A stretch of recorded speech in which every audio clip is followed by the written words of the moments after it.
chachizovhunduka manje mhuri yezimbabwe nokuda kwokuti toona kuti Wycliffe Chivhayo upiwa 3 hours dzekuti aiwa abude munyika yeunited states nokuda kwokuti aiwa akaita money laundering vachishandisa mari yeunited states. Amiti angasvika ikoko nguvai sambida mashuku abuda nyongwa sezvamuri kuona paZim anyora chiti Chivhayo given 3 hours to vacate US. Remember subscribe or like or turn on the bell icon. Tivi anyora vachiti Rainform confirms they printed very few ballot papers, something that Zimbabweans in Washington have vowed to take the matter up with the US government and get Chivhayo either arrested or deported or both.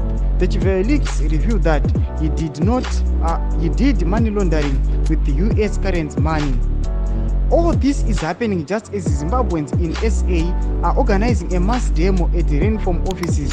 Two Rainform produces all evidence since Rainform confirmed they paid back to Chivhayo $27 million of the ballot paper money. Rainform under pressure might fold as South Africa authorities demand to know how the printed ballot papers amid all the scandal. Muri Zimbabwe hazvina kumbomira zvakanaka nhau yaChivhayo iyi inoratidza kuti yatopengesa nako kuti United States odzingwa. South Africa maZimbabweans ari kuzama kuprotesta noda kuti pakutoningwa pachitonzi aiwa kune Rainform yacho iritonzi yakatodzosera Wycliffe Chivhayo back 27 million asi pari kunzi US yadzingira Wycliffe Chivhayo nhau yekuti akaita money laundering achishandisa currency yavo. Tudzai mafungiro enyu pene comment section medu, subscribe, kulike, chino on the bell.